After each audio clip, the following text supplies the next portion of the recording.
Hi, I'm the girl they left behind in a tiny Italian town, with no money, no phone, and no warning. My sister and her friends said it was a joke, a harmless prank, but being stranded alone in a foreign country wasn't the worst part. It was realizing they'd planned it, that they laughed, and when I finally got back, they weren't done. There was one more betrayal waiting, closer to home than I ever imagined. Would you forgive them, if it was your own family? Before we dive in, tell me, where are you listening from, and what would you have done? Let us know in the comments. My name is Odellyn Vance, youngest of three, the one who never raised her voice, the one who always said, "It's fine," even when it wasn't. That's how it's always been. At birthdays, graduations, even funerals. They called it grace. I used to call it survival. This trip to Italy was supposed to be different. A fresh start. A chance to reconnect, Celine had said, texting me a photo of the Amalfi Coast with a heart emoji. She and her friends were already booked and insisted I tag along. Just us girls, like old times. It sounded good on paper, but paper burns easy. From the first day in Florence, I felt it. That pinch. Like I'd wandered into a party I wasn't actually invited to. They made inside jokes I wasn't part of. Shared glances I didn't understand. I chalked it up to jet lag. Or maybe I was too quiet. That's what Celine always said. You shrink yourself, Odellyn. No one knows what to do with silence. The last night, we had dinner on a rooftop overlooking the Arno River. It was stunning. Fairy lights strung like stars, the Duomo glowing in the distance.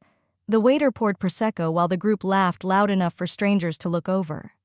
Celine sat at the center of the table, flawless in her silk dress, telling a story about her recent charity gala. I had the mayor's wife crying by dessert, she beamed. People kept asking if I was on the city council. When I tried to comment on a street artist I'd seen that morning, someone cut me off.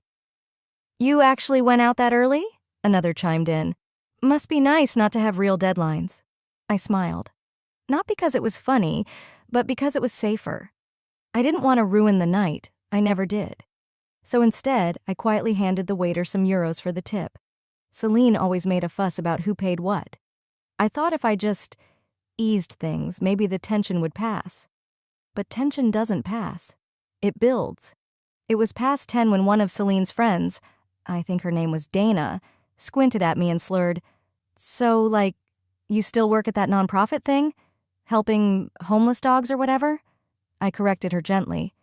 It's actually a legal aid clinic for domestic abuse survivors. Dana blinked. Wow, that's cute. Laughter rippled around the table. I felt my stomach twist. You know, I said, placing my fork down, I don't expect applause, but maybe don't reduce it to something cute. Celine rolled her eyes. There it is. There what is? This, she said, loud enough to quiet the group. You ruin every trip with your feelings. God, Odellyn, grow up. Silence. Even the waiter paused. My chair scraped back before I even realized I was standing. I didn't say a word. I just left. The air outside was cooler than I expected. Or maybe it was the heat in my cheeks. I walked aimlessly for a while, letting the buzz of scooters and laughter blur into a distant hum. Around 11, I texted Celine. I'll meet you at the hotel in 20. Then I ducked into a late-night cafe for a bottle of water. I needed time, distance, a sliver of grace. By the time I reached the hotel, the lobby lights felt too bright. I smiled politely at the front desk clerk. Room 213? He looked up, then hesitated. I believe your party checked out about 30 minutes ago. I froze. Sorry, what? They left bags at the front for a van pickup. I blinked. My name's not on the room, but I'm with them. I was just out for a walk. He shrugged, apologetic. They left together. No note. I raced upstairs anyway. The door wouldn't open. My keycard didn't work. My bag, my passport, my phone charger, all in the group luggage. Celine had insisted she'd keep it safe, like always. My throat tightened. I ran back down, out the doors onto the street. Tried Celine's number, straight to voicemail. Tried Dana, nothing. Opened the rental app. The van location had already shifted far north, headed out of Florence. That's when it hit me. This wasn't an accident. This was a plan. I opened the last group photo from dinner. Everyone smiling, glasses raised, but there, in the far right, was Selene, eyes locked on the camera, lips curved in a tight smirk. And in her left hand, tucked behind her back, was my passport. She'd been holding it the entire time. And standing in the middle of a cobbled square alone, I whispered what I never dared say aloud. "You don't get to erase me this time, Selene." I said it under my breath, as if the stones beneath my feet might carry it for me. But Florence didn't respond. The piazza was empty except for a few trash bins and pigeons pecking at crumbs from someone else's joy. I sat on the cold bench with my arms wrapped around my knees, still in last night's clothes, still hoping someone, anyone, would call to say it was a mistake. It wasn't. The sun crept up with no kindness. I hadn't slept. Not really. Just drifted in and out, neck sore from the bench, the kind tourists whispering around me as if I were a statue. Something to observe, not touch. I checked my phone. 8% battery, no bars. I thought maybe Selene had messaged after all. But nothing. I stood slowly, the kind of slow that came from disbelief, not fatigue, and patted my jacket for my wallet. It wasn't there. My heart skipped. I checked the small backpack I had grabbed in the rush out of the restaurant the night before. It wasn't mine. Not the soft leather one Selene always called embarrassingly practical. This one was glittery, pink, cheap. Inside, a folded note stared back at me like a smirk. "Try not to cry. It's embarrassing." I held it in my hands like it was on fire. I wandered toward the tourist information center near the Duomo, trying to piece together what the hell I was going to do. A woman behind the counter gave me a polite but confused look as I tried to explain my situation. No ID, no wallet, no Italian. I showed her the fake backpack and pointed at my phone, mouthing charger. She handed me one with a sympathetic glance. "Wait here," she said, disappearing into a back room. I sat near a dusty rack of brochures, plugging my phone in beside a plastic chair with one leg shorter than the others. I didn't care. I just wanted one message, one lifeline. 10 minutes passed, then 20. No texts, no missed calls. I opened WhatsApp. The group chat with Selene and the girls, Amalfi Angels, was gone. Not silent, gone. I stared at my screen. They'd kicked me out of the group. I swallowed hard and switched to Instagram, logging in through the spotty Wi-Fi. Selene had just posted a photo of her and Dana in matching hats at a train platform, smiling, happy. The caption, "When dead weight disappears on its own, good vibes only." And just beneath it, a heart emoji. From our mother. I felt like I'd been slapped. I clicked through. My sister had blocked me. On everything.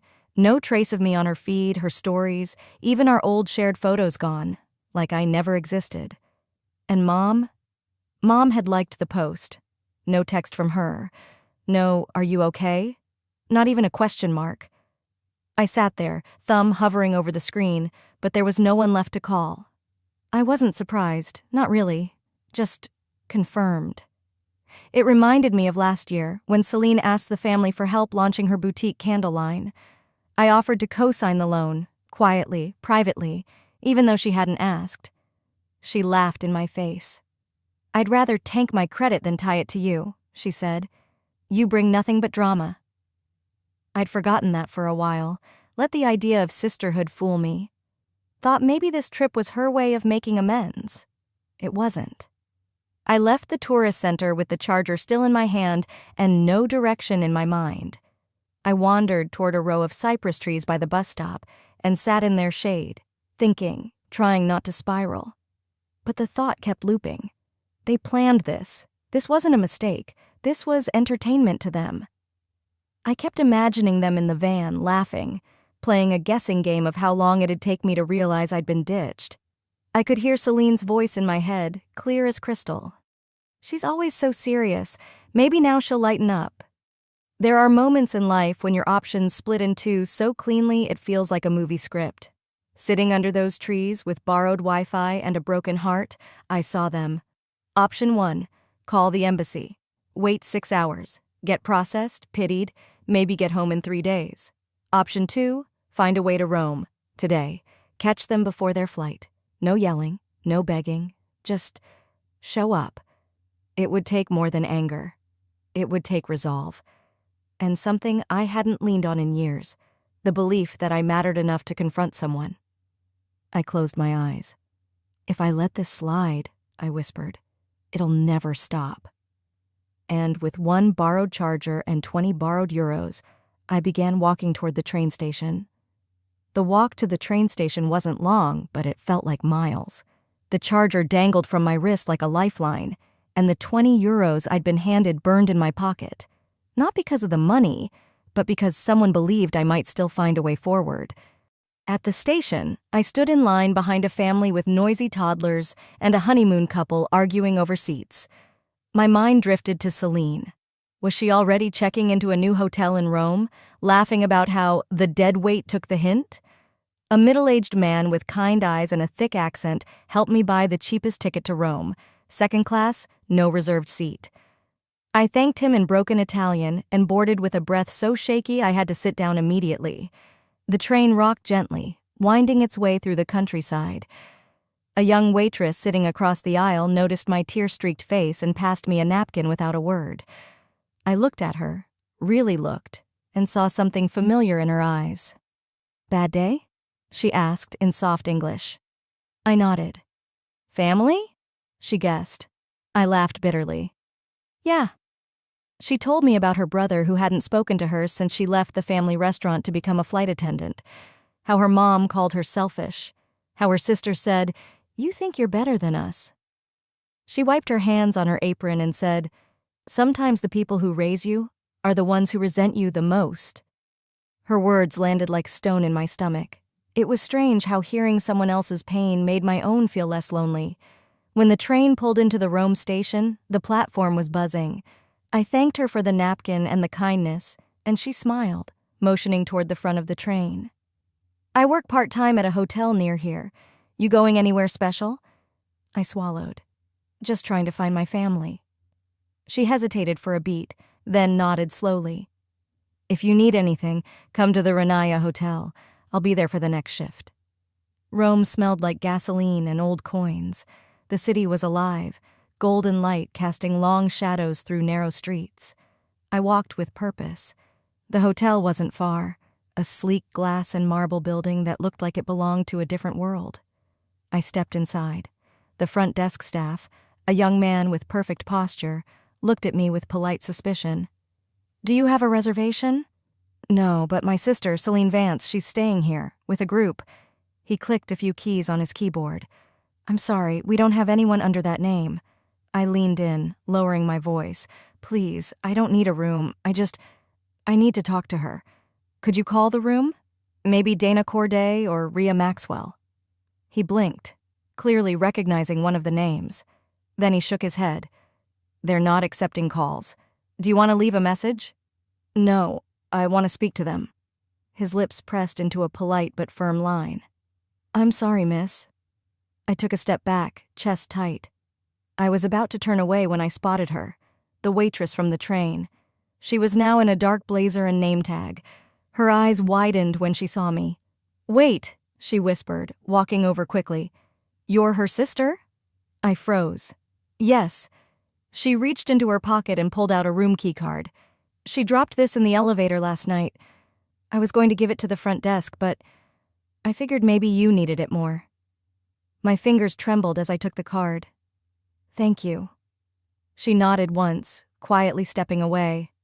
I walked down the hallway slowly, heart pounding. The card slipped easily into the door's lock. Click. Voices spilled into the corridor before I even pushed the door open. "I swear, it's like a weight has been lifted," Dana said. "Oh, please," Celine laughed. "She acts like a martyr, but all she does is drag everything down." "Wasn't there that whole emergency money thing?" Rhea chimed in. "Didn't your parents give her like 10 grand because she couldn't keep a job?" Celine snorted. "Only because they felt guilty. I told them not to. She didn't earn it. She doesn't do anything." The laughter was sharp, cruel, familiar. I stood there frozen. Not inside the room, just at the threshold. My throat went dry. That emergency fund? I never received a cent. I'd heard whispers about it from Dad once, but when I asked, he said I was making drama out of nothing. I thought I'd misunderstood. But no. Celine had spun a story. My parents had let it grow. And now these women toasted to their freedom from my guilt trips. It wasn't just that they left me. They rewrote me. I stepped back, gently closed the door. At the end of the hallway, I dropped the keycard on the floor, right where someone would find it, and wonder how it got there. I didn't need it anymore. Outside, the Rome air had turned crisp. The sun was dipping below the skyline, casting the buildings in amber and violet. I didn't cry. I just walked, one foot after the other, past fountains and laughing tourists, past alley cats and restaurants with tables spilling into the street. They wanted me erased, I whispered. I'm about to become unforgettable. The moment Calder said my name, something inside me paused, like an old wound catching air. The cobblestone beneath my feet felt steadier than my heartbeat. He looked older, of course, softer around the eyes, with a beard he didn't have when we were teenagers. But the way he smiled, that hadn't changed. "Oh, Dylan," he said again, "what are you doing here?" I opened my mouth, then closed it. What was I supposed to say? Oh, just got dumped in a foreign city by my sister and left with someone else's backpack? Instead, I offered the only truth that felt manageable. Just needed some air. He chuckled softly, as if that made perfect sense. "Well, I'll take it as a sign. Let me buy you a coffee? There's a place around the corner. It's quiet." I should have said no. But something about Calder, the steadiness in his voice, the familiarity of someone who once knew me before I became invisible in my own family, made it hard to walk away. We crossed the street, the Roman sky darkening above us, and sat outside a tiny cafe tucked between ivy-covered buildings. "So," he said gently, "how have you been?" I let the silence sit for a beat. Trying to remember who I was. He studied me for a moment. "You always stood up for the underdog, even when it meant you were the one getting hit. That's how I remember you." I looked down at the chipped edge of my espresso cup. My throat burned. He went on. "I remember in 6th grade, when that group of boys stole my sketchbook. You followed them after school and got it back. You didn't even tell anyone. It just showed up in my locker the next day." I remembered that. I also remembered how Mom had scolded me for coming home late that day, accusing me of chasing chaos for attention. "You were the brave one," Calder said. "Even back then." I gave a tight smile. "Not everyone saw it that way." "Your mom didn't," he said bluntly. "She scared me, honestly. Always looked like she was calculating who didn't belong." That made me laugh, but the sound was hollow. "She calculated me out a long time ago." He leaned forward. "I'm sorry. You didn't deserve that." We sat in silence for a few moments, letting the weight of it settle. Then Calder said something that snapped the air clean. "I still remember your graduation, senior year." I looked up, startled. "You do?" He nodded. "You gave that speech, the honors one. I remember how loud the applause was, except your mom didn't even clap. Just sat there, stone-faced, arms crossed." My heart dropped. That moment had haunted me for years, but I thought maybe I'd imagined it, that maybe the memory had warped with time. But Calder had seen it too, from the outside. He continued. "Later that night, I saw her hugging your sister in the parking lot. Something about her getting into community college?" "She skipped my honors dinner," I whispered. "Said she was tired, but she had energy for the party at my sister's friend's house." And just like that, I was 17 again, sitting alone in my room, heels kicked off, dress still zipped, waiting for a mother who never came. "She always made me feel like I was too much," I said slowly. "Too emotional, too difficult, like I had to apologize just for breathing." Calder's expression didn't change. He just nodded, steady as ever. "I used to want to write you," he said after a pause. "After I moved away. I didn't know how to say it, but I knew you deserved better. You always did." Something broke loose inside me then, not out of weakness, but release. I let the tears fall, unbothered by the couple at the next table or the waiter glancing over. Calder didn't rush me. He just sat there, like someone who'd been waiting years to bear witness. "Thank you," I said finally, wiping my face. "For remembering, for seeing me." He reached into his pocket and handed me a card. "I work for a travel documentary channel now. We're hiring writers. It's remote, flexible. If you ever want to tell stories that matter, I think you've got a few." I stared at the card, heart hammering. "I think I needed to run into you," I said softly. "You reminded me who I was before they started rewriting me." We stood, hugged briefly, and I slipped the card into my bag like it was something sacred. That night, as I walked back toward my hostel, I didn't feel defeated. I felt awake. For the first time in a long while, I wasn't shrinking. I wasn't going to go home. Not yet. I woke up to the sound of my phone buzzing against the nightstand glass. The screen glowed with 12 missed calls, 10 from my mother, 2 from my cousin Rena, and a flood of texts I wasn't ready for. I sat up slowly, back aching from a night of restless turning. My mind was still replaying fragments of last night's conversation with Calder. His voice still echoed in my ears. "You reminded me of someone who never stopped fighting, even when no one clapped." But that sense of calm didn't last long. A Facebook notification cut through the fog. I tapped it. A new post from Zinnia. A sunny photo of her, Mom, and Rena at a restaurant patio, clinking mimosa glasses. The caption, "Best trip ever with real family." I stared at the screen. There I was, in the corner of the original photo, eyes closed, barely visible, but in the reposted versions, I was gone, cropped out like I'd never been there. I opened the comment section, heart thudding. I should have stopped myself, but curiosity is a wound that picks its own scab. "Did the moody one finally go home?" someone wrote. "Girl had no vibe, just tension," another said. Then I saw it. My own mother had replied, "Sometimes it's better when one person takes space." My hand dropped to my lap. The phone slipped from my fingers, landing screen down on the sheets. I didn't move. For a long while, I didn't think. Just stared at the cracked ceiling of the hotel room I'd booked the night before. I kept hoping this was some deranged test I hadn't studied for, that maybe they were trying to teach me something about strength. But it wasn't that. They weren't testing me. They were erasing me. A new message popped up from Maeve, my old college roommate back in Oregon. She was one of the few who never unfollowed me when I left town quietly years ago. "You okay? You need to see this," she wrote. Then a screenshot came through, a group chat. My name was the thread title, "Odellin Drama Dump." It was my sister's messages. Zinnia had written, "She always ruins everything. This trip was for us, not for her baggage." Rena chimed in, "Can't believe she still thinks she's family.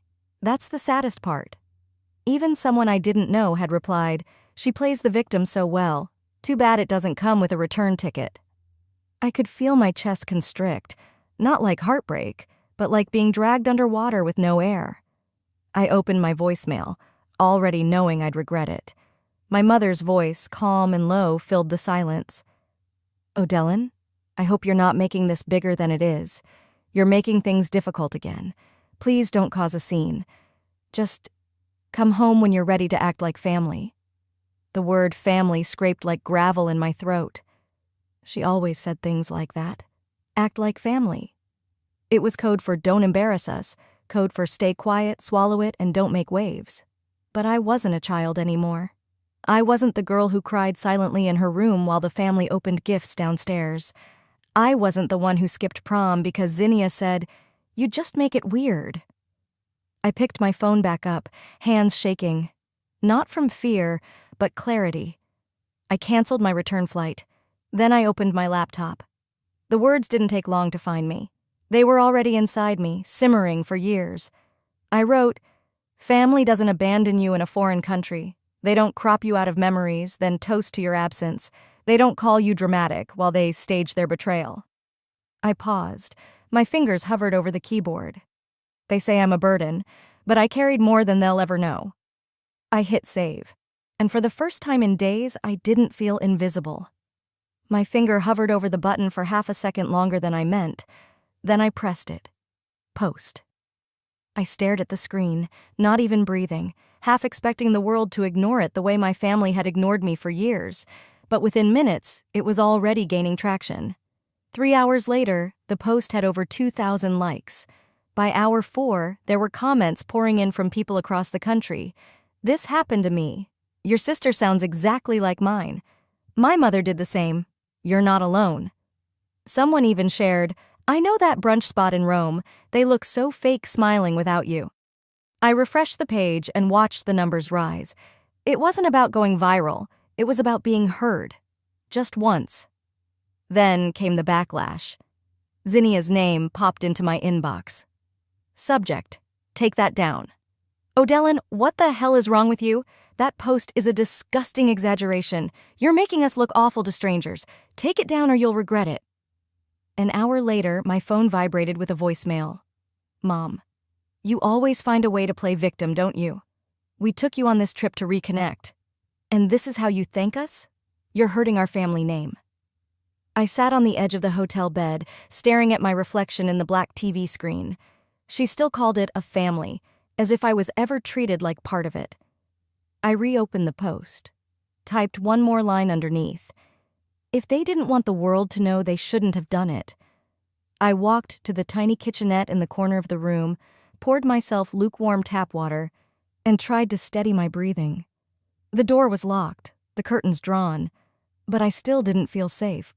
By early evening, the fallout deepened. My work phone rang, an Oregon number I recognized. HR. "Odellin, hi," came the voice of Meredith from People Ops. "Listen, we received an anonymous email this morning with links to your recent social media posts. There's some concern about emotional instability while abroad." My stomach flipped. "Excuse me? We're just putting your access on temporary hold while we sort it out. It's standard." Standard. Right. Someone had reported me, and I knew exactly who. It was either Zinnia, bitter and calculated, or Mom, who was always 2 steps ahead when protecting the family's reputation. I didn't cry. Not this time. I wanted to. God knows I wanted to scream, to fly home, to walk into that office and demand fairness. But instead, I opened my email, attached a PDF of my therapist's recommendation letter from last year during my sabbatical, and added a screenshot of the leaked messages Zinnia and Rena had sent about me. "For context," I wrote, "this is what triggered my response." I didn't hit send right away. First, I read an old voicemail again, one from my father. He'd left it a few years before he passed, when I was between jobs, living in my car for a stretch, too ashamed to call home. His voice cracked as he said, "I know they make you feel like you don't belong, but you're my favorite kind of storm. Quiet, but unstoppable." My throat tightened. The grief was still there. So was the pride. Calder texted then, "Don't come home for them. Stay for you." I opened a new document on my laptop. At the top, I typed, "Things I was never allowed to say." Then I went to LinkedIn. I copied the post, pasted it clean, professional, added one final sentence. "Character isn't built in a quiet family. It's revealed when you survive a loud one." I hit post. This time the silence that followed wasn't peace. It was the breath you take before a storm hits back. I hadn't even brushed my teeth when the first message came in. No greeting, no small talk, just a direct, chilling line. "I think you just exposed my cousin's exact story. Your sister is toxic. Want proof?" At first, I stared at it, blinking against the brightness of my phone screen. My heart sped up. I tapped into the sender's profile. Her name was Alessa Crowley, and her bio mentioned she was a UX designer in London. Mutuals 3. One of them was Zinnia. I replied cautiously. "Proof of what?" She didn't hesitate. Less than a minute later, my inbox pinged again with a screenshot. It was an old group chat I recognized, the one Zinnia had used to coordinate family holidays, birthdays, and, apparently, smear campaigns. The image showed a message thread from nearly 3 years ago. Zinnia had written, "She acts like we owe her love just because she exists. Watch her beg for approval like a stray outside the door." I swallowed hard. I remembered that exact week. I'd flown home to attend Dad's minor surgery. I'd brought soup, checked his meds, even booked his follow-ups. And while I was folding laundry in their basement, my sister was laughing about me online. Alessa followed up with a longer message. I distanced myself from Zinnia after that trip. I couldn't stomach how she treated people. You weren't the only one she tried to erase. Want to meet? An hour later, I sat across from her in a corner cafe near Trastevere, the late morning sun casting long shadows through dusty windows. Alessa looked nothing like I remembered, her hair now cut short, her voice steadier, but there was a strange comfort in how little she tiptoed around the truth. She uses people, Alessa said plainly, stirring her espresso. I think deep down she envies anyone who can live without the need for applause. I didn't respond. I couldn't yet. Then she reached into her purse and slid over a small USB drive. These are the photos Zinnia deleted from our shared drive. I saved them before she locked it. Thought you'd want them back. I opened the files later on my laptop, shots from a beach day I'd barely remembered. In each photo, I was either cropped, blurred, or conveniently blocked by something. A towel, a hand, a laugh turned away. It was like watching someone methodically erase my existence from memory. But one photo stood out. It was of me and Zinnia as kids, sitting in front of Mom's boutique. I had a melted popsicle in one hand and mismatched socks on. Zinnia had her hair braided and crossed arms. Mom stood behind us, smiling, but only at Zinnia. I posted it. No caption, just 3 words. The girl removed. It took 30 seconds to go live. The comments began in minutes. I remember this store. They did this to my sister, too. So this is how families protect their image. Then, a tag. My cousin Adrienne in Boston. Oh my God, they did this to me too.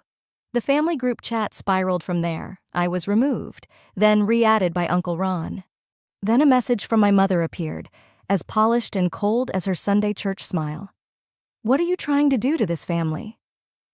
I took a long breath before replying. My fingers didn't shake this time. What I should have done 10 years ago. Tell the truth. Her typing bubble blinked for a full minute, then disappeared. Back at the hotel, I handed my key to the front desk for a towel swap when the receptionist tilted his head toward the lobby. There's someone here to see you. She says she's your sister. My spine straightened before I turned.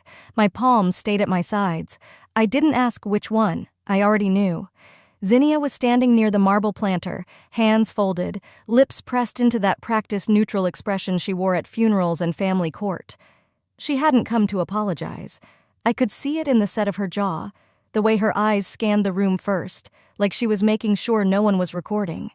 She didn't want reconciliation. She wanted control, and for the first time, I wasn't going to hand it to her. She didn't sit. Zinnia stood across from me in the lobby like she was waiting for her assistant to show up with coffee. Sunglasses still on inside, lips pressed into a tight, unmoved line. You went too far, she said, voice level but sharp.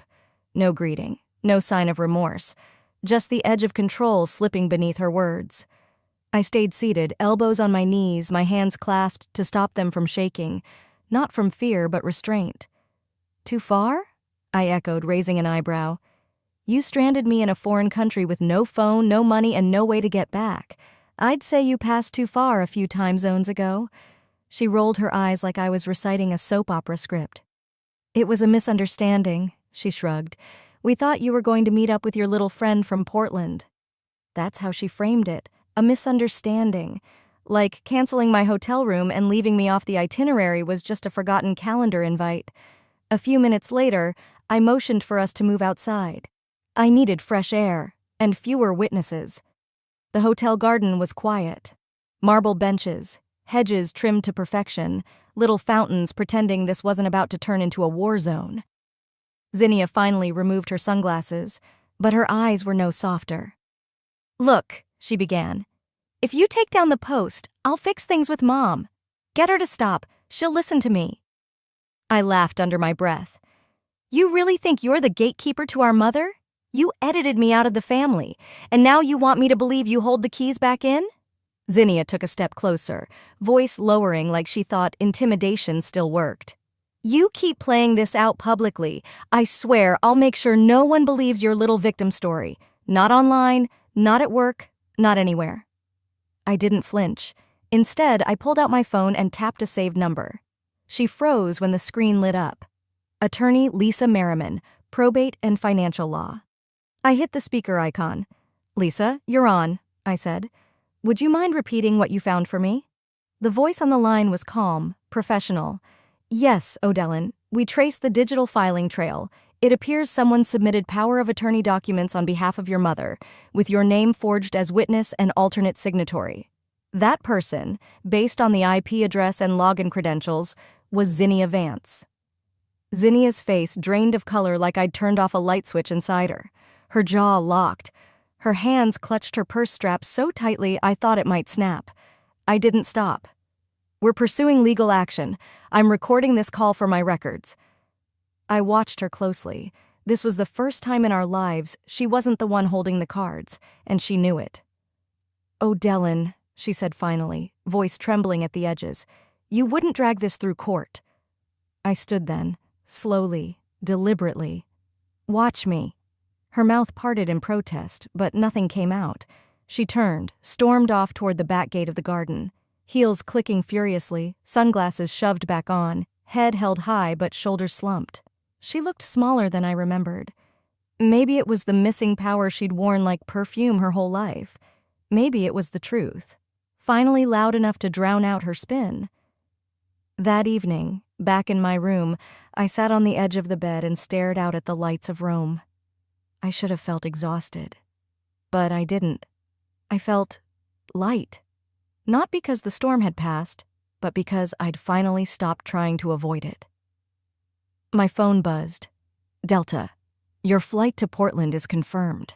I stared at the text, then looked at the bags I had halfway packed, but something felt different.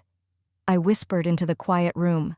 This time, I'm not flying away. I'm flying free. I zipped the last compartment closed, one last time, and then a knock at the door. I stood up slowly, heart steady, but the voice on the other side wasn't Zinnia's. It was my mother's. The knock wasn't frantic. It was soft, deliberate.